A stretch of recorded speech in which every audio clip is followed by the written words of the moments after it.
Hi everybody, in this video we're gonna tie an end to the Rossolimo complex by looking at some of the rare moves that black can try on move 3. Now I've personally never really faced any of these rare moves before, but recently one article came out on the move e5 by Dutch writer, chess writer Jeroen Bosch, so I figured that I should probably cover it for you guys in this video. We're also going to be looking at the move knight a5, which looks a little silly, but we'll get to it, and the move a6, which looks also not particularly smart in my opinion, and the move knight to d4, which makes a little bit more sense, but it's also not a particularly great move. Starting off with this knight d4 move, I think white should simply take and immediately respond in the center by playing c3. Black has basically played two moves in the opening with the knight, and in order to punish him for doing so, I think we should play as actively as possible and not lose time doing anything else but fighting for the center. The best move here is knight f6. Black can also go for queen b6, but after bishop to a4 and something like g6 would be possible here. C takes d4, bishop to g7, d5 was played, and there was a game in which black took on b2 here to regain the pawn, but after the following sequence, basically white was much better, already threatening all sorts of unpleasant things on the queen side relating to the somewhat exposed queen. And of course also it's actually good to have an extra central pawn, regardless of whether it's a double pawn or not. This was the game Saric against Humo in Bastia 2014. The other move here after bishop to a4 is the move knight to f6, and after e5, knight d5. Here we see an idea which you probably want to remember, which is the move queen to g4.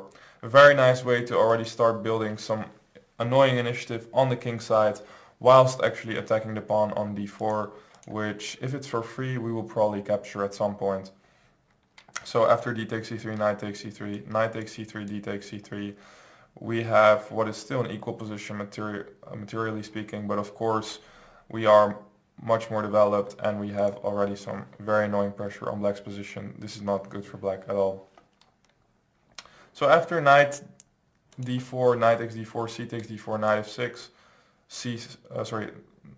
knight takes d4, c takes d4, c3. There's the move knight to f6, which again we will follow up with e5, knight to d5, castles, and of course black doesn't have to waste a move on queen b6. He can go e6, but again after queen to g4 we see a very similar type of position appear, and I think white is really once again much better either after d takes c3, d takes c3, or knight takes c3, which also looks like a very valid option again. So no worries about knight to d4, and we'll go back to another move, which is knight to a5. Now knight to a5 is typically the type of move that people like to play to surprise their opponents.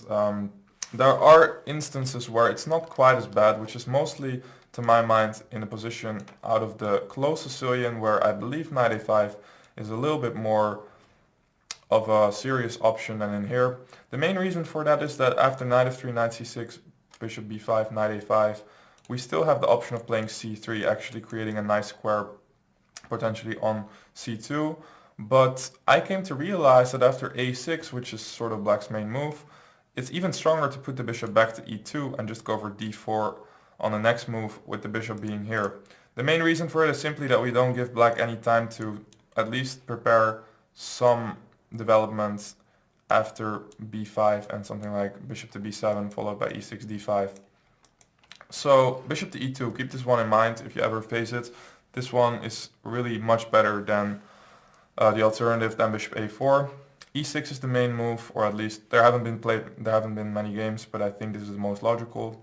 Black goes for d5 over here, we simply take, and if e takes d4, what we'll get is some sort of an isolated pawn position at some point, but the knight is rather misplaced on a5. In fact, we're already threatening to win a pawn simply because after d takes c5, bishop takes c5, b4 would come winning a piece.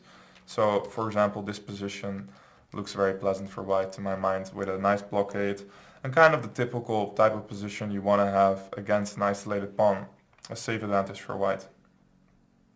Instead of d5, black could opt for knight f6, e5, knight to d5, and here we get a position which looks a little bit like an Alapin defense, but once again the main crux is that the knight on a5 is somewhat misplaced, and after the nice looking move c4 over here, knight e7, queen takes d4, white can continue very logically by developing with b3 later on. So for example, knight to g6, b3, knight c6, queen e3, followed by bishop to b2, knight d2, and probably knight to e4. White is going to set up a good looking initiative, and I think once again what we have is a very successful opening on white's part. So that's more or less it for knight to a5. Just remember this move bishop to e2 and you'll be good to go. And like I said, I don't think this is a very serious line in the Rossolimo. However, if you're interested and you're a Sicilian player, you could remember this knight a5 idea in case the knight is already on c3. But obviously that's a completely different story. After bishop to b5, there's also the move a6. Honestly, I don't think we should dedicate too much time to it since it leads to very similar positions where we've already been looking at for a while. After bishop takes c6, d takes c6, d3, we get a familiar structure. After queen c7, once again the position is slightly different. Black hasn't committed to knight f6 yet, even though that's a very normal way to develop his piece. My sample line is something like a4, a5, knight a3, and knight c4. If he plays f6 here, we can just castle, play bishop to e3, and follow up with probably knight d2 and f4. No real new ideas over there. Instead, after knight c4, bishop to d6. Makes a little bit of sense to me because at least black is planning to go something like knight e7, knight g6, which is a setup we haven't quite seen yet. But obviously I still am not a big believer because if after a6 you're simply losing a tempo on a move that white was going to play in many lines anyway. So over here, short castle, knight e7. I like the move knight to d2 over here. It might not seem as logical, but I think it's the most convenient way for white to set up an initiative on the king side. And I think it highlights the drawback of knight to e7. That's why I'm going to suggest you play knight fd2 over here. So a sample line would be bishop e6, queen h5. And after knight g6, knight f3, we see that, for example, black is struggling to even castle because knight g5 is already a very annoying idea. Besides that, of course, he would like to play something like queen d7 and bishop g4, but the pawn on e5 is kind of a problem as it's under attack by the queen as well at this point, so they will be losing a pawn after knight takes e5. That's it for a6. I think this is a pretty nice way to sort of show that knight e7, knight g6 isn't all that great either, and if you keep in mind this idea with knight d2 and queen to h5, I think you'll be good to go. Coming to the last option, which is probably the most serious out of all of them, which is the move e5. And this move was recently covered by a colleague of mine and friend of mine, Jeroen Bosch, who is writing for SOS Openings, which is a pretty interesting book / magazine about offbeat opening variations. And this one is actually a legitimate try for black and has been played quite a bit by Grandmaster Joe Bava, who is known to play offbeat lines and come up with creative ideas. Now, it doesn't look quite as creative yet, but after short castle, black's main idea is to go bishop to d6. If he would go for d6, it doesn't make a whole lot of sense because white can simply continue with c3, d4, and he should get a very comfortable position out of this. This resembles some sort of like unsuccessful Spanish where black has played these moves a little bit too quickly instead of focusing on his development. So bishop to d6 would be the main idea. And over here I suggest to go c3 anyway. Knight to e7 is how the games have been played here. a6 is another move, but now we just go bishop to a4.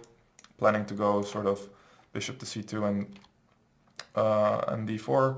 Actually, after b5, I thought maybe bishop to b3 is even more annoying because in the rising positions after d4, very often the f7 pawn can be a weakness. And c4 is also not all that great because it will fall under pressure very quickly after something like b3 and knight a3. So excuse me for that, bishop to b3 is actually the idea that I had in mind over here. And after bishop b7, even d3 was possible, although d4 also should give you an advantage. d3 followed by knight f6, knight h4 was a nice game. And yeah, as we can see, it's kind of an awkward position for black. He's managed to develop his pieces, but in such a way that he can't even really prevent knight to f5 in a convenient way. And of course, after something like knight to e7, we will probably go bishop to g5. It all doesn't make a whole lot of sense. It's an interesting idea for black, but with accurate play over here, it just isn't good. Instead, after c3, knight to e7 is what I think is the most logical move. we go d4, takes, and after a bunch of exchanges in the center, black can go a6 or short castle.